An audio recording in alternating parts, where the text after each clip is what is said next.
Hello hi ಗೆಳೆಯರೆ, ಅನಂತ BK education YouTube ಚಾನಲ್ಗೆ ತಮಗೆಲ್ಲರಿಗೂ ಸ್ವಾಗತ. ಈ ಒಂದು ಕ್ಲಾಸ್ ಅಲ್ಲಿ ವೀಕ್ಲಿ ಕರೆಂಟ್ ಅಫೇರ್ಸ್ ಜನವರಿ 5ರಿಂದ ಜನವರಿ 12ರವರೆಗಿನ ಪ್ರಚಲಿತ ಘಟನೆಗಳಿಗೆ ಸಂಬಂಧಪಟ್ಟಂತೆ MCQ ಪ್ರಶ್ನೆಗಳನ್ನು ನಾವು ನೋಡಲಿದ್ದೇವೆ. ಬನ್ನಿ ಗೆಳೆಯರೆ, ಮೊದಲನೇ ಪ್ರಶ್ನೆ ಯಾವುದು ಅಂತ ನೋಡೋಣ. 2025ರ ಪ್ರವಾಸಿ ಭಾರತೀಯ ಸಮ್ಮಾನ್ ಪ್ರಶಸ್ತಿಯನ್ನು ಯಾರಿಗೆ ನೀಡಲಾಗಿದೆ? ಇದಕ್ಕೆ ಸರಿಯಾದಂತಹ ಉತ್ತರ option A, doctor Syed Anwar Khurshid ಅವರಿಗೆ ಈ ಪ್ರಶಸ್ತಿಯನ್ನು ನೀಡಲಾಗಿದೆ.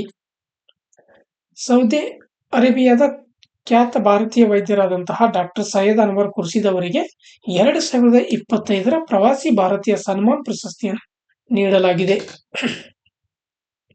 ಇನ್ನು ಮುಂದಿನ ಪ್ರಶ್ನೆ, ಜನವರಿ 2025ರಲ್ಲಿ Mazagon dock ship builders limited ಭಾರತೀಯ ನೌಕಾಪಡೆಗೆ ಹಸ್ತಾಂತರಿಸಿದ 6ನೇ ಸ್ಕಾರ್ಪಿನ್ ಜಲಾಂತರಗಾಮಿ ನೌಕೆಯ ಹೆಸರೇನು ಅಂತ ಕೇಳಿದ್ದಾರೆ. ಇದಕ್ಕೆ ಸರಿಯಾದಂತ ಉತ್ತರ ಆಪ್ಷನ್ ಡಿ, ವಾರ್ಗಿರ್ ಸರಿಯಾದಂತ ಉತ್ತರ.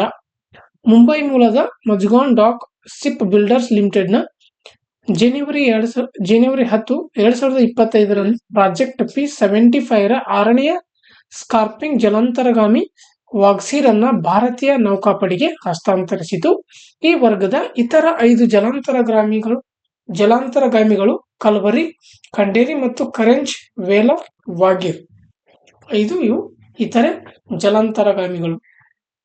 ಇನ್ನು ಮುಂದಿನ ಪ್ರಶ್ನೆ,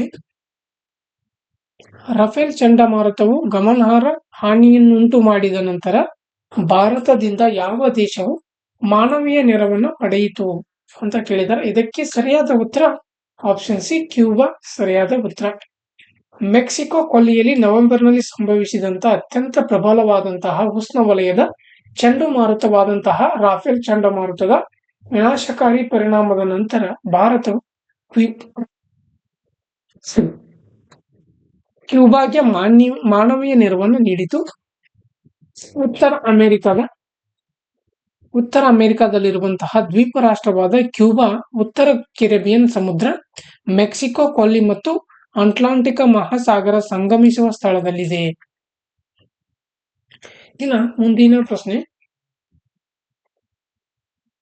ಏಷ್ಯಾದ ಅತಿ ದೊಡ್ಡ ದ್ವೈವಾರ್ಷಿಕ ವಾಯು ಪ್ರದರ್ಶನ ಮತ್ತು ವಾಯುಯಾನ ಪ್ರದರ್ಶನದ 15ನೇ ಆವೃತ್ತಿ ಏರೋ ಇಂಡಿಯಾ 2025 ಫೆಬ್ರವರಿ 10ರಿಂದ 14ರವರೆಗೆ ನಡೆಯಲಿದೆ.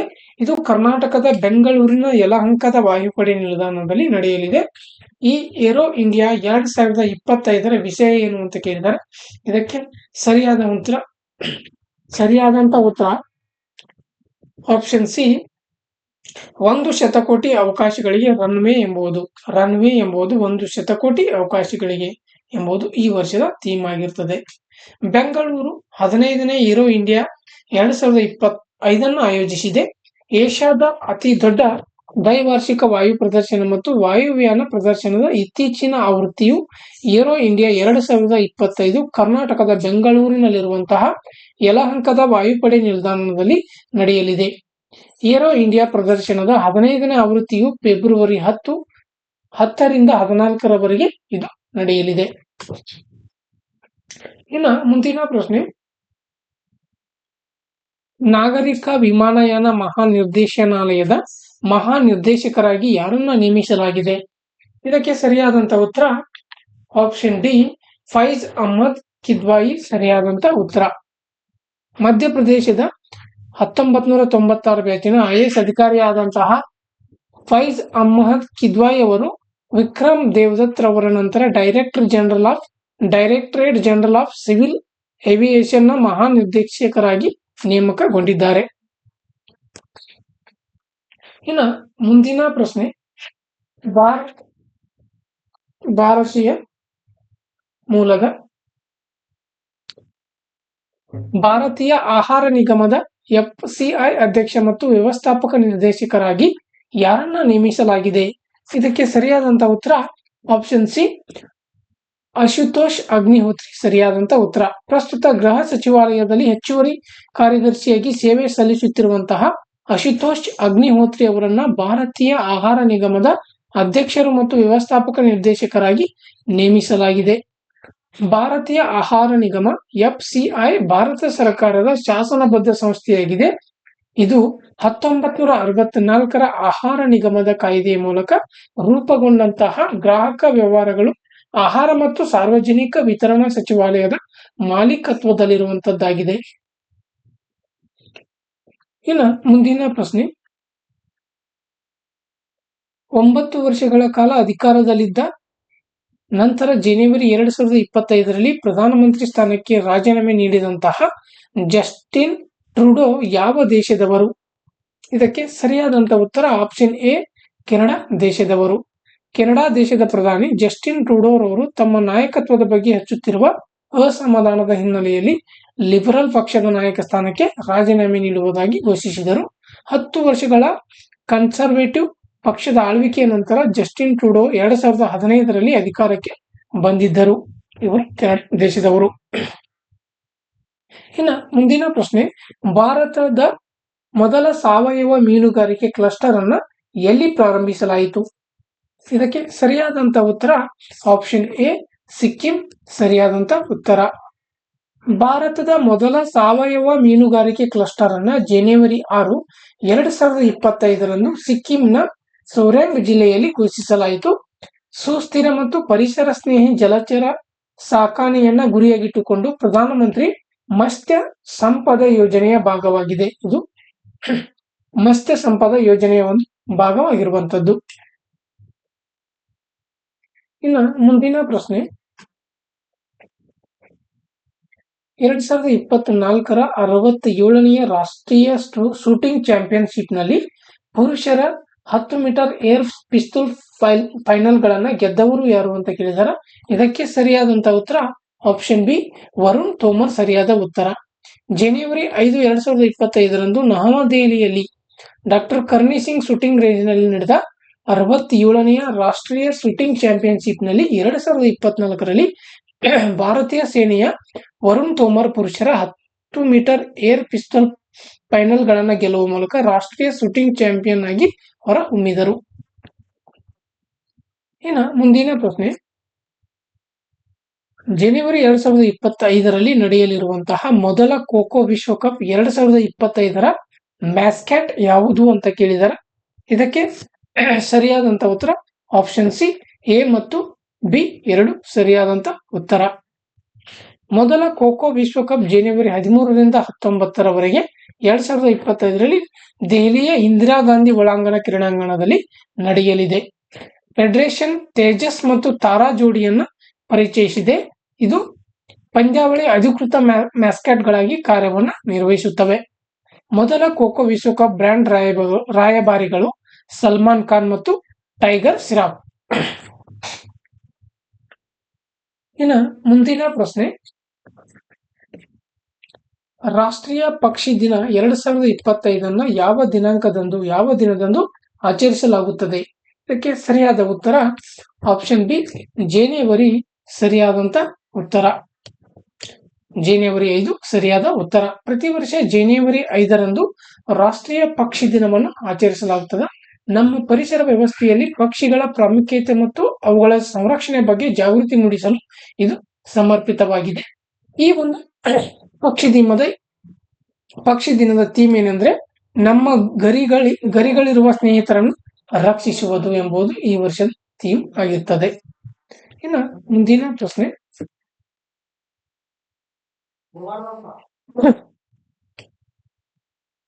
18ನೇ ಪ್ರವಾಸಿ ಭಾರತೀಯ ದಿವಸ್ PBD ಸಮಾವೇಶ 2025 ಜನವರಿ 8ರಿಂದ ಒಡಿಶಾದ ಭುವನೇಶ್ವರದಲ್ಲಿ ನಡೆಯಲಿದೆ. ನಡೆಯಿತು. ಇದು 18ನೇ ಪ್ರವಾಸಿ ಭಾರತೀಯ ದಿವಸ PBD ಸಮಾವೇಶ 2025ನ ಒಂದು ವಿಷಯ ಯಾವುದು ಅಂತ ಕೇಳಿದಾರೆ. ಈ ವರ್ಷದ ವಿಷಯ ಥೀಮ್ ಏನಂತ ಕೇಳಿದಾರೆ. ಇದಕ್ಕೆ ಸರಿಯಾದಂತ ಉತ್ತರ ಆಪ್ಷನ್ ಎ, ವಿಕಸಿತ ಭಾರತಕ್ಕೆ ವಲಸಿಗರ ಕೊಡುಗೆ ಎಂಬುದು ಈ ವರ್ಷದ ಥೀಮ್ ಆಗಿತ್ತು. ಜನವರಿ 8ರಿಂದ ನಡೆಯಲಿರುವ 18ನೇ ಪ್ರವಾಸಿ ಭಾರತೀಯ ದಿವಸ ಸಮಾವೇಶ 2025ಕ್ಕೆ ಒಡಿಶಾದ ಭುವನೇಶ್ವರವನ್ನ ಸ್ಥಳವಾಗಿ ಆಯ್ಕೆ ಮಾಡಲಾಗಿತ್ತು. ವಿಕಸಿತ ಭಾರತಕ್ಕೆ ವಲಸಿಗರ ಕೊಡುಗೆ ಎಂಬುದು ಈ ಒಂದು ವಿಷಯದೊಂದಿಗೆ 3 ದಿನಗಳ ಸಮ್ಮೇಳನವನ್ನು ನಡೆಸಲಾಯಿತು. 50ಕ್ಕೂ ಹೆಚ್ಚು ವಿವಿಧ ದೇಶಗಳಿಂದ ಹೆಚ್ಚಿನ ಸಂಖ್ಯೆಯ ಭಾರತೀಯ ವಲಸಿಗರ ಸದಸ್ಯರು ಪ್ರವಾಸಿ ಭಾರತೀಯ ದಿವಸ್ ಸಮಾವೇಶದಲ್ಲಿ ಭಾಗವಹಿಸಲು ನೋಂದಾಯಿಸಿಕೊಂಡಿದ್ದರು. ಹೌದು. ಇನ್ನು ಮುಂದಿನ ಪ್ರಶ್ನೆ, ಫ್ರೆಂಚ್ ಭಾರತೀಯ ಸಂಸ್ಕೃತ ವಿದ್ವಾಂಸ ಡಾಕ್ಟರ್ ಪಿಯರ್ ಸಿಲ್ವೈನ್ ಪಿಲೋಯಿಜಿತ್ ನಿಧನರಾಗಿದ್ದಾರೆ. ಅವರಿಗೆ ಯಾವ ವರ್ಷದಲ್ಲಿ ಪದ್ಮ ಪ್ರಶಸ್ತಿಯನ್ನು ನೀಡಲಾಯಿತು? ಇದಕ್ಕೆ ಸರಿಯಾದಂತ ಉತ್ತರ ಆಪ್ಷನ್ ಬಿ 2024 ಸರಿಯಾದಂತ ಉತ್ತರ. ಫ್ರೆಂಚ್ ಭಾರತೀಯ ಸಂಸ್ಕೃತ ವಿದ್ವಾಂಸ ಡಾಕ್ಟರ್ ಪಿರೆ ಸಿಲ್ವೆರ್ಲೆನ್ ಪಿಲಿಯೋರ್ಗೇಟ್ ಅವರು ತಮ್ಮ 89ನೇ ವಯಸ್ಸಿನಲ್ಲಿ ನಿಧನರಾದರು. ಇವರು 1936ರಲ್ಲಿ ಫ್ರಾನ್ಸ್ನಲ್ಲಿ ಜನಿಸಿದರು. ಇವರು ಸಂಸ್ಕೃತ ವ್ಯಾಕರಣ, ಗದ್ಯ ಮತ್ತು ಕಾವ್ಯಶಾಸ್ತ್ರ, ಸಂಸ್ಕೃತ ಸಾಹಿತ್ಯ, ಭಾರತೀಯ ವಾಸ್ತುಶಿಲ್ಪ ಮತ್ತು ದೇವಾಲಯಗಳ ಇತಿಹಾಸದ ಹಲವು ಕ್ಷೇತ್ರಗಳಲ್ಲಿ ಸಂಶೋಧನೆಯನ್ನು ನಡೆಸಿದ್ದರು. ಇವರಿಗೆ 2024ರಲ್ಲಿ ಪದ್ಮಶ್ರೀ ಪ್ರಶಸ್ತಿಯನ್ನು ನೀಡಲಾಗಿದೆ. ಇನ್ನು ಮುಂದಿನ ಪ್ರಶ್ನೆ, ಭಾರತ ಹವಾಮಾನ ಇಲಾಖೆಯ ಪ್ರಕಾರ 1901ರಿಂದ ದೇಶದಲ್ಲಿ ಯಾವ ವರ್ಷ ಅತ್ಯಂತ ಬಿಸಿಯಾದ ವರ್ಷವಾಗಿದೆ? ಇದಕ್ಕೆ ಸರಿಯಾದಂತ ಉತ್ತರ ಆಪ್ಷನ್ ಬಿ 2024 ಸರಿಯಾದಂತ ಉತ್ತರ. ಭಾರತ ಹವಾಮಾನ ಇಲಾಖೆಯ ಪ್ರಕಾರ 1901ರಿಂದ ಭಾರತದಲ್ಲಿ 2024 ಅತ್ಯಂತ ಬಿಸಿಯಾದ ವರ್ಷವಾಗಿದೆ. ಈ ವರ್ಷದ ಸರಾಸರಿ ತಾಪಮಾನವು 25.75 ಡಿಗ್ರಿ ಸೆಲ್ಸಿಯಸ್ ಆಗಿದ್ದು, ಇದು 2016ರ ಹಿಂದಿನ ದಾಖಲೆಯನ್ನು ಮೀರಿಸಿರುವಂತದ್ದು. ಇದು ಜಾಗತಿಕ ತಾಪಮಾನವನ್ನು ಹೆಚ್ಚಿಸಿದೆ. 2024ನ್ನ ಜಾಗತಿಕವಾಗಿ ಅತ್ಯಂತ ಬಿಸಿಯಾದ ವರ್ಷವನ್ನಾಗಿ ಮಾಡಿದೆ. ಇನ್ನು ಮುಂದಿನ ಪ್ರಶ್ನೆ, ಕೇಂದ್ರ ರೈಲ್ವೆ ಸಚಿವಾಲಯವು ಜಮ್ಮುವಿನಲ್ಲಿ ತನ್ನ 69ನೇ ರೈಲ್ವೆ ವಿಭಾಗವನ್ನು ಯಾವ ವಲಯದ ಅಡಿಯಲ್ಲಿ ಸ್ಥಾಪಿಸಿದೆ? ಇದಕ್ಕೆ ಸರಿಯಾದಂತ ಉತ್ತರ ಆಪ್ಷನ್ ಸಿ ಉತ್ತರ ರೈಲ್ವೆ ವಲಯ ಸರಿಯಾದಂತ ಉತ್ತರ. ಕೇಂದ್ರ ರೈಲ್ವೆ ಸಚಿವಾಲಯವು ಜಮ್ಮುವಿನಲ್ಲಿ ಉತ್ತರ ರೈಲ್ವೆ ವಲಯದ ಅಡಿಯಲ್ಲಿ ತನ್ನ 69ನೇ ರೈಲ್ವೆ ವಿಭಾಗವನ್ನು ಸ್ಥಾಪಿಸಿದೆ. ಕೇಂದ್ರ ರೈಲ್ವೆ ಸಚಿವಾಲಯವು ಜಮ್ಮುವಿನಲ್ಲಿ ಉತ್ತರ ರೈಲ್ವೆ ವಲಯದ ಅಡಿಯಲ್ಲಿ ತನ್ನ 69ನೇ ರೈಲ್ವೆ ವಿಭಾಗವನ್ನು ಸ್ಥಾಪಿಸಿದೆ. ಜನವರಿ 1, 2025ರಂದು ಸಚಿವಾಲಯವು ಹೊರಡಿಸಿದ ಅಧಿಕೃತ ಸಂವಹನದಲ್ಲಿ ಸಚಿವಾಲಯವು ಉತ್ತರ ವಲಯಕ್ಕೆ ಇದನ್ನು ತಿಳಿಸಿದೆ ಎಂದು ಆಲ್ ಇಂಡಿಯಾ ರೇಡಿಯೋ ವರದಿ ಮಾಡಿದೆ. ಭಾರತೀಯ ರೈಲ್ವೆ ವ್ಯವಸ್ಥೆಯು ಪ್ರಸ್ತುತ ಎಷ್ಟು ವಲಯಗಳಂದ್ರೆ ಪ್ರಸ್ತುತ 15 ವಲಯಗಳನ್ನು ಇದು ಹೊಂದಿದೆ ಮತ್ತು 69 ವಿಭಾಗಗಳನ್ನು ಹೊಂದಿದೆ. ಒಟ್ಟು 17 ವಲಯಗಳು ಮತ್ತು 69 ವಿಭಾಗಗಳನ್ನು ಭಾರತೀಯ ರೈಲ್ವೆಯು ಒಳಗೊಂಡಿದೆ. ಹೌದಾ? ಇನ್ನು ಮುಂದಿನ ಪ್ರಶ್ನೆ,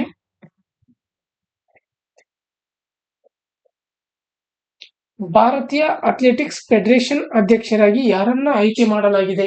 ಇದಕ್ಕೆ ಸರಿಯಾದಂತ ಉತ್ತರ ಆಪ್ಷನ್ ಎ ಬಹದ್ದೂರ್ ಸಿಂಗ್ ಸರಿಯಾದಂತ ಉತ್ತರ. ಬಹದ್ದೂರ್ ಸಿಂಗ್ ಸಾಗು ಸರಿಯಾದಂತ ಉತ್ತರ. ಏಷ್ಯನ್ ಕ್ರೀಡಾಕೂಟದ ಚಿನ್ನದ ಪದಕ ವಿಜೇತ ಬಹದ್ದೂರ್ ಸಿಂಗ್ ಸಾಗು ಅವರು ಅಥ್ಲೆಟಿಕ್ಸ್ ಫೆಡರೇಷನ್ ಆಫ್ ಇಂಡಿಯಾನ ಹೊಸ ಅಧ್ಯಕ್ಷರಾಗಿ ಆಯ್ಕೆಯಾಗಿರುವಂತದ್ದು. ಚಂಡೀಗಢ್ನಲ್ಲಿ ನಡೆದ ಫೆಡರೇಷನ್ ವಾರ್ಷಿಕ ಸಾಮಾನ್ಯ ಸಭೆಯಲ್ಲಿ ಅವರು ಅಡಿಲ್ಲೆ ಸುಮರಿವಾಲಾ ಅವರ ಸ್ಥಾನವನ್ನು ಪಡೆದರು. ಸಂದೀಪ್ ಮೆಹ್ತಾ ಅವರು ಅಥ್ಲೆಟಿಕ್ಸ್ ಫೆಡರೇಷನ್ ಆಫ್ ಇಂಡಿಯಾದ ಕಾರ್ಯದರ್ಶಿಯಾಗಿ ಆಯ್ಕೆಯಾಗಿದ್ದಾರೆ. ಕಂಚಿನ ಮಟ್ಟದ ಕಾಂಟಿನೆಂಟಲ್ ಟೂರ್ ಅಥ್ಲೆಟಿಕ್ಸ್ ಸ್ಪರ್ಧೆಯು ಭುವನೇಶ್ವರದಲ್ಲಿ ನಡೆಯಲಿದೆ. ಇನ್ನು ಮುಂದಿನ ಪ್ರಶ್ನೆ, ಯಾವ ದೇಶವು ಅಧಿಕೃತವಾಗಿ ಬ್ರಿಕ್ಸ್ನ 10ನೇ ಸದಸ್ಯ ರಾಷ್ಟ್ರವಾಯಿತು? ಅಂದ್ರೆ ಜನವರಿ 2025ರಲ್ಲಿ ಅಧಿಕೃತವಾಗಿ ಬ್ರಿಕ್ಸ್ ಅನ್ನು ಸೇರಿಸಿದ ಬ್ರಿಕ್ಸ್ ಸದಸ್ಯತ್ವವನ್ನು ಪಡೆದ ರಾಷ್ಟ್ರ ಯಾವುದು ಅಂದ್ರೆ ಇದಕ್ಕೆ ಸರಿಯಾದಂತ ಉತ್ತರ ಆಪ್ಷನ್ ಎ ಇಂಡೋನೇಷ್ಯಾ ಸರಿಯಾದಂತ ಉತ್ತರ. ಬ್ರಿಕ್ಸ್ ಅಧ್ಯಕ್ಷತೆ ವಹಿಸಿರುವ ಬ್ರೆಜಿಲ್ ಇಂಡೋನೇಷ್ಯಾವನ್ನು ಬ್ರಿಕ್ಸ್ನ ಪೂರ್ಣ ಸದಸ್ಯರನ್ನಾಗಿ ಸೇರಿಸಿಕೊಳ್ಳಲಾಗಿದೆ ಎಂದು ಘೋಷಿಸಿತು. ಇಂಡೋನೇಷ್ಯಾ ವಿಶ್ವದ 4ನೇ ಅತಿ ಹೆಚ್ಚು ಜನಸಂಖ್ಯೆ ಹೊಂದಿರುವ ದೇಶವಾಗಿದೆ. ಇಂಡೋನೇಷ್ಯಾ ತನ್ನ ಹೊಸ ಸರ್ಕಾರವನ್ನು ಸ್ಥಾಪಿಸಿದ ನಂತರವೇ ಬ್ರಿಕ್ಸ್ಗೆ ಸೇರಲು ತನ್ನ ಆಸಕ್ತಿಯನ್ನು ಔಪಚಾರಿಕವಾಗಿ ಈ ಒಂದು ಗುಂಪಿಗೆ ತಿಳಿಸಿತ್ತು. 2009ರಲ್ಲಿ ಬ್ರೆಜಿಲ್, ರಷ್ಯಾ, ಭಾರತ ಮತ್ತು ಚೀನಾಗಳಿಂದ ಬ್ರಿಕ್ಸ್ ರಚನೆಯಾಯಿತು. ಮೊದಲ ಬ್ರಿಕ್ಸ್ ಶೃಂಗಸಭೆಯು 2009ರಲ್ಲಿ ರಷ್ಯಾದ ಯೆಕಟೆರಿನ್ಬರ್ಗ್ ನಲ್ಲಿ ನಡೆಯಿತು. 2024ರಲ್ಲಿ ಬ್ರಿಕ್ಸ್ ಅನ್ನು ವಿಸ್ತರಿಸಲಾಯಿತು. ಇರಾನ್, ಈಜಿಪ್ಟ್, ಇಥಿಯೋಪಿಯಾ ಮತ್ತು ಯುನೈಟೆಡ್ ಅರಬ್ ಎಮಿರೇಟ್ಸ್ ಅನ್ನ ಈ ಬಣದಲ್ಲಿ ಸೇರಿಸಲಾಗಿದೆ. ಹೌದಾ? ಇನ್ನು ಮುಂದಿನ ಪ್ರಶ್ನೆ, ಇತ್ತೀಚೆಗೆ ಇಂಗ್ಲೆಂಡ್ನಲ್ಲಿ ನಡೆದಂತಹ ಬ್ರಿಟಿಷ್ ಜೂನಿಯರ್ ಓಪನ್ ನಲ್ಲಿ 17 ವರ್ಷದೊಳಗಿನ ಬಾಲಕಿಯರ ಸಿಂಗಲ್ ಪ್ರಶಸ್ತಿಯನ್ನ ಗೆದ್ದವರು ಯಾರು ಅಂತ ಕೇಳಿದ್ದಾರೆ. ಇದಕ್ಕೆ ಸರಿಯಾದಂತ ಉತ್ತರ option A, Anahat Singh. Squash ನಲ್ಲಿ ಅನಹತ್ ಸಿಂಗ್ ಇಂಗ್ಲೆಂಡ್ ನಲ್ಲಿ ನಡೆದಂತಹ ಬ್ರಿಟಿಷ್ ಜೂನಿಯರ್ ಓಪನ್ ನಲ್ಲಿ 17 ವರ್ಷದೊಳಗಿನ ಬಾಲಕಿಯರ ಸಿಂಗಲ್ ಪ್ರಶಸ್ತಿಯನ್ನ ಇವರು ಗೆದ್ದಿದ್ದಾರೆ. ಭಾರತದ ಅನಹತ್ ಸಿಂಗ್ ಈಜಿಪ್ತಿನ ಮಲಿಕಾ ಎಲ್ ಕರಾಕ್ಸಿ ಅವರನ್ನು 3-2 ಅಂತರದಿಂದ ಸೋಲಿಸುವ ಮೂಲಕ ಈ ಪ್ರಶಸ್ತಿಯನ್ನು ಗೆದ್ದುಕೊಂಡರು. 2019ರಲ್ಲಿ ಅಂಡರ್ 11 ವಿಭಾಗದಲ್ಲಿ ಮತ್ತು 2023ರಲ್ಲಿ ಅಂಡರ್ 15 ವಿಭಾಗದಲ್ಲಿ ಜಯಗಳಿಸಿದ ನಂತರ ಈ ಗೆಲುವು ಅನಹತ್ ರವರ 3ನೇ ಬ್ರಿಟಿಷ್ ಜೂನಿಯರ್ ಓಪನ್ ಪ್ರಶಸ್ತಿ ಆಗಿರುವಂತದ್ದು. ಹೌದಾ? ಇನ್ನು ಮುಂದಿನ ಪ್ರಶ್ನೆ, ಇತ್ತೀಚೆಗೆ ಭಾರತ್ ಪೋಲ್ ಪೋರ್ಟಲ್ ಅನ್ನು ಯಾರು ಪ್ರಾರಂಭಿಸಿದಾರ ಅಂತ ಕೇಳಿದಾರೆ. ಇದಕ್ಕೆ ಸರಿಯಾದಂತ ಉತ್ತರ ಆಪ್ಷನ್ ಎ, ಅಮಿತ್ ಶಾ ಸರಿಯಾದಂತ ಉತ್ತರ. ಈ ಪೋರ್ಟಲ್ ಅನ್ನ ಕೇಂದ್ರ ತನಿಖಾ ದಳ ಸಿಬಿಐ ಅಭಿವೃದ್ಧಿಪಡಿಸಿದೆ. ಈ ಪೋರ್ಟಲ್ ಇಂಟರ್ಪೋಲ್ ಮೂಲಕ ಅಂತಾರಾಷ್ಟ್ರೀಯ ಸಹಾಯಕ್ಕಾಗಿ ಎಲ್ಲಾ ವಿನಾಯಿತಿಗಳ ಪ್ರಕ್ರಿಯೆಯನ್ನು ಸುಗಮಗೊಳಿಸುತ್ತದೆ. ಭಾರತ ಪೋಲ್ ಪೋರ್ಟಲ್ ಭಾರತೀಯ ಕಾನೂನು ಜಾರಿ ಸಂಸ್ಥೆಗಳಿಗೆ ಅನುಕೂಲ ಮಾಡಿಕೊಡುತ್ತದೆ. ಇದು ನೈಜ ಸಮಯದ ಮಾಹಿತಿ ಹಂಚಿಕೆ ಮತ್ತು ಅಂತಾರಾಷ್ಟ್ರೀಯ ಪೊಲೀಸ್ ಸಹಾಯವನ್ನ ವೇಗವಾಗಿ ಪ್ರವೇಶಿಸಲು ಅನುವು ಮಾಡಿಕೊಡುವಂತದ್ದಾಗಿದೆ. ಹೌದಾ? ಇನ್ನು ಮುಂದಿನ ಪ್ರಶ್ನೆ,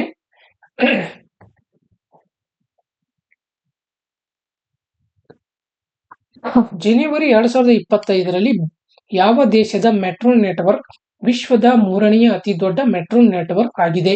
ಇದಕ್ಕೆ ಸರಿಯಾದಂತ ಉತ್ತರ ಆಪ್ಷನ್ ಬಿ, ಭಾರತ ಸರಿಯಾದಂತ ಉತ್ತರ. 1,000 ಕಿಲೋಮೀಟರ್ ಕಾರ್ಯಾಚರಣೆ ಜಾಲವನ್ನು ಹೊಂದಿರುವ ಚೀನಾ ಮತ್ತು ಯುನೈಟೆಡ್ ಸ್ಟೇಟ್ಸ್ ನಂತರ ಭಾರತವು ವಿಶ್ವದ 3ನೇ ಅತಿ ದೊಡ್ಡ ಕಾರ್ಯಾಚರಣಾ ಮೆಟ್ರೋ ರೈಲು ಜಾಲವನ್ನು ಹೊಂದಿರುವ ದೇಶವಾಗಿದೆ. ಜನವರಿ 5, 2025ರಂದು ಪ್ರಧಾನಿ ನರೇಂದ್ರ ಮೋದಿ ದೆಹಲಿ ಮೆಟ್ರೋ ಹಂತ 4ರ ಜನಕ್ಪುರಿ ಮತ್ತು ಕೃಷ್ಣಾ ಪಾರ್ಕ್ ನಡುವಿನ 2.8 ಕಿಲೋಮೀಟರ್ ಉದ್ದದ ವಿಭಾಗವನ್ನು ಉದ್ಘಾಟಿಸಿದಾಗ ಭಾರತ ಈ ಮೇಲುಗಳನ್ನು ಸಾಧಿಸಿತು. ಇನ್ನು ಮುಂದಿನ ಪ್ರಶ್ನೆ, ಯಾವ ರಾಜ್ಯ ಸರ್ಕಾರವು ಭಾರತೀಯ ರಾಷ್ಟ್ರೀಯ ಖೋ-ಖೋ ತಂಡಕ್ಕೆ 15 ಕೋಟಿ ರೂಪಾಯಿಗಳ ನಿರ್ಣಾಯಕ 3 ವರ್ಷಗಳ ಪ್ರಾಯೋಜಕತ್ವ ಯೋಜನೆಯನ್ನು ಘೋಷಿಸಿದೆ? ಇದಕ್ಕೆ ಸರಿಯಾದಂತ ಉತ್ತರ ಆಪ್ಷನ್ ಬಿ, ಒಡಿಶಾ ಸರಿಯಾದಂತ ಉತ್ತರ. ರಾಷ್ಟ್ರೀಯ ಮತ್ತು ಅಂತಾರಾಷ್ಟ್ರೀಯ ಮಟ್ಟದಲ್ಲಿ ಭಾರತೀಯ ರಾಷ್ಟ್ರೀಯ ಖೋ-ಖೋ ತಂಡಕ್ಕೆ ಒಡಿಶಾ ಸರ್ಕಾರವು 15 ಕೋಟಿ ಮೌಲ್ಯದ ನಿರ್ಣಾಯಕ 3 ವರ್ಷಗಳ ಪ್ರಾಯೋಜಕತ್ವ ಯೋಜನೆಯನ್ನು ಘೋಷಿಸಿದೆ. ಇದು ಕ್ರೀಡೆಯ ಖ್ಯಾತಿಯನ್ನು ಹೆಚ್ಚಿಸುವ ಗುರಿಯನ್ನು ಹೊಂದಿರುವಂತದ್ದು. ಒಡಿಶಾ ಮುಖ್ಯಮಂತ್ರಿ ಮೋಹನ್ ಚರಣ್ ಮಾಜಿ ರಾಜ್ಯವು ಹೂಡಿಕೆ ಮಾಡಲಿದೆ ಎಂದು ಮಾಹಿತಿಯನ್ನು ನೀಡಿದ್ದಾರೆ. ಜನವರಿ 2025ರಿಂದ ಡಿಸೆಂಬರ್ 2027ರವರೆಗೆ ವರ್ಷಕ್ಕೆ 5 ಕೋಟಿ. ಈ ಹಣವನ್ನು ಒಡಿಶಾ ಮೈನಿಂಗ್ ಕಾರ್ಪೊರೇಷನ್ ಮೂಲಕ ಒದಗಿಸಲಾಗುವುದು. ಇನ್ನು ಮುಂದಿನ ಪ್ರಶ್ನೆ, 2024ರಲ್ಲಿ ಸೈಬರ್ ದಾಳಿಗೆ ಗುರಿಯಾಗಿರುವ 2ನೇ ದೇಶ ಯಾವುದು? ಇದಕ್ಕೆ ಸರಿಯಾದಂತ ಉತ್ತರ ಆಪ್ಷನ್ ಡಿ, ಭಾರತ ಸರಿಯಾದಂತ ಉತ್ತರ. 2024ರಲ್ಲಿ ಸೈಬರ್ ದಾಳಿಗಳಿಗೆ ಹೆಚ್ಚು ಗುರಿಯಾಗಿರುವ 2ನೇ ರಾಷ್ಟ್ರ ಭಾರತವಾಗಿದ್ದು, ಅಮೆರಿಕದ ನಂತರ 95 ಸಂಸ್ಥೆಗಳು ಪರಿಣಾಮವನ್ನು ಬೀರಿವೆ. ಆರೋಗ್ಯ ರಕ್ಷಣೆ, ದೂರಸಂಪರ್ಕ, ಶಿಕ್ಷಣ ಗಮನಾರ್ಹ ಡೇಟಾ ಉಲ್ಲಂಘನೆಯ ಜೊತೆಗೆ ಹಣಕಾಸು ಮತ್ತು ಬ್ಯಾಂಕಿಂಗ್ ವಲಯಗಳು ಹೆಚ್ಚು ಹಾನಿಗೊಳಗಾದವು. 140 ದಾಳಿಗಳೊಂದಿಗೆ ಯುನೈಟೆಡ್ ಸ್ಟೇಟ್ಸ್ ಪಟ್ಟಿಯಲ್ಲಿ ಅಗ್ರಸ್ಥಾನದಲ್ಲಿದ್ದರೆ ಇಸ್ರೇಲ್ 57 ದಾಳಿಗಳೊಂದಿಗೆ 3ನೇ ಸ್ಥಾನದಲ್ಲಿ ಇದೆ. ಹೌದಾ? ಇನ್ನು ಮುಂದಿನ ಪ್ರಶ್ನೆ, ಜನವರಿ 2014, 2025ರಿಂದ ಜಾರಿಗೆ ಬರುವಂತೆ ಇಸ್ರೋದ ಹೊಸ ಅಧ್ಯಕ್ಷರಾಗಿ ಯಾರನ್ನ ನೇಮಿಸಲಾಗಿದೆ?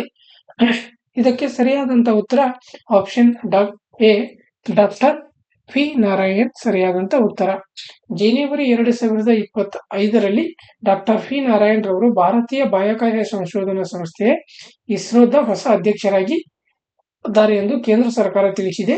ಜನವರಿ 14, 2025ರಂದು ಡಾಕ್ಟರ್ ಸೋಮನಾಥ್ ರವರ ಬದಲಿಗೆ ಇಸ್ರೋ ಅಧ್ಯಕ್ಷರಾಗಿ ವಿ ನಾರಾಯಣ್ ರವರು ಅಧಿಕಾರವನ್ನು ವಹಿಸಿಕೊಳ್ಳಲಿದ್ದಾರೆ. ವಿ ನಾರಾಯಣ್ ರವರು ಬಾಹ್ಯಾಕಾಶ ಇಲಾಖೆಯ ಕಾರ್ಯದರ್ಶಿಯಾಗಿ ಕೂಡ ಅಧಿಕಾರವನ್ನು ವಹಿಸಿಕೊಳ್ಳಲಿದ್ದಾರೆ. ಹೌದಾ? ಇನ್ನು ಮುಂದಿನ ಪ್ರಶ್ನೆ, ಭಾರತದಲ್ಲಿ ದತ್ತು ಮತ್ತು ಅಭಿವೃದ್ಧಿಯನ್ನ ಮುನ್ನಡೆಸಲು ಮೈಕ್ರೋಸಾಫ್ಟ್ ಜೊತೆ ಪಾಲುದಾರಿಕೆ ಹೊಂದಿರುವ ಭಾರತೀಯ ಸಂಸ್ಥೆ ಯಾವುದು? ಇದಕ್ಕೆ ಸರಿಯಾದಂತಹ ಉತ್ತರ option D, Indian oil. Digital India corporation ಅಡಿಯಲ್ಲಿ ಸ್ವತಂತ್ರ ವ್ಯವಹಾರ ವಿಭಾಗದ ಇಂಡಿಯಾ ಆಯಿಲ್ ಭಾರತದ ಕೃತಕ ಬುದ್ಧಿಮತ್ತೆ ಅಳವಡಿಕೆ ಮತ್ತು ಅಭಿವೃದ್ಧಿಯನ್ನು ಹೆಚ್ಚಿಸಲು ಜನವರಿ 8, 2025ರಂದು ಮೈಕ್ರೋಸಾಫ್ಟ್ ಜೊತೆಗೆ ತಿಳುವಳಿಕೆ ಒಪ್ಪಂದಕ್ಕೆ ಸಹಿ ಹಾಕಿದೆ. ಭಾರತೀಯ ಆಲ್ ಮತ್ತು ಕ್ಲೌಡ್ ಮೂಲ ಸೌಕರ್ಯವನ್ನು ಹೆಚ್ಚಿಸಲು ಮೈಕ್ರೋಸಾಫ್ಟ್ ಗಮನಾರ್ಹವಾಗಿ $3 ಬಿಲಿಯನ್ ಹೂಡಿಕೆಯನ್ನು ಘೋಷಿಸಿದೆ. ಅಮೆರಿಕನ್ ಟೆಕ್ ಕಂಪನಿಯು 2030ರ ವೇಳೆಗೆ ಭಾರತದಲ್ಲಿ ಆಲ್ನಲ್ಲಿ 10 ಮಿಲಿಯನ್ ಜನರಿಗೆ ತರಬೇತಿ ನೀಡಲಿದೆ ಎಂದು ಕಂಪನಿಯ ಅಧ್ಯಕ್ಷ ಮತ್ತು ಸಿಇಒ ಸತ್ಯ ನಾಡೆಲ್ಲಾ ಹೇಳಿದ್ದಾರೆ. ಇನ್ನು ಮುಂದಿನ ಪ್ರಶ್ನೆ,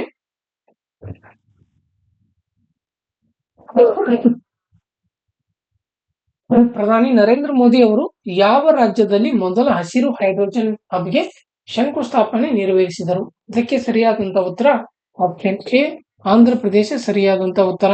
ಜನವರಿ 8, 2025ರಂದು ಆಂಧ್ರ ಪ್ರದೇಶದ ವಿಶಾಖಪಟ್ಟಣಂ ಬಳಿ ಪುದಿಮಡಕದಲ್ಲಿ ರಾಷ್ಟ್ರೀಯ ಹಸಿರು ಹೈಡ್ರೋಜನ್ ಮಿಷನ್ ಅಡಿಯಲ್ಲಿ ದೇಶದ ಮೊದಲ ಹಸಿರು ಹೈಡ್ರೋಜನ್ ಹಬ್ ಯೋಜನೆಗೆ ಪ್ರಧಾನಿ ನರೇಂದ್ರ ಮೋದಿ ಅವರು ಶಂಕುಸ್ಥಾಪನೆಯನ್ನು ಮಾಡಿದರು. ವಿಶಾಖಪಟ್ಟಣಕ್ಕೆ ಭೇಟಿ ನೀಡಿದ್ದ ಪ್ರಧಾನಿಯವರು ರಾಜ್ಯದಲ್ಲಿ 2 ಲಕ್ಷ ಕೋಟಿ ರುಗಳಿಗೂ ಹೆಚ್ಚು ಮೌಲ್ಯದ ವಿವಿಧ ಯೋಜನೆಗಳಿಗೆ ಶಂಕುಸ್ಥಾಪನೆಯನ್ನು ನಿರ್ವಹಿಸಿದರು. ವಿಶಾಖಪಟ್ಟಣಂ ಬಳಿ ಪುದಿಮಡಕದಲ್ಲಿ ಮೊದಲ ಹಸಿರು ಹೈಡ್ರೋಜನ್ ಹಬ್ ಅನ್ನ ಎನ್ಟಿಪಿಸಿ ಗ್ರೀನ್ ಎನರ್ಜಿ ಲಿಮಿಟೆಡ್ ಸ್ಥಾಪಿಸುತ್ತದೆ. ಹೌದಾ? ಇನ್ನು ಈ ಕ್ಲಾಸ್ ಯಾರಿಗೆಲ್ಲ ಇಷ್ಟವಾಗಿದೆ ಲೈಕ್ ಮಾಡಿ ಹಾಗೂ ನಿಮ್ಮ ಸ್ನೇಹಿತರಿಗೂ ಶೇರ್ ಮಾಡಿ ಅಂತ ಹೇಳ್ತಾ ಇಂದಿನ ಕ್ಲಾಸ್ ಅನ್ನ ಮುಗಿಸ್ತಾ ಇದ್ದೀನಿ. Thank you.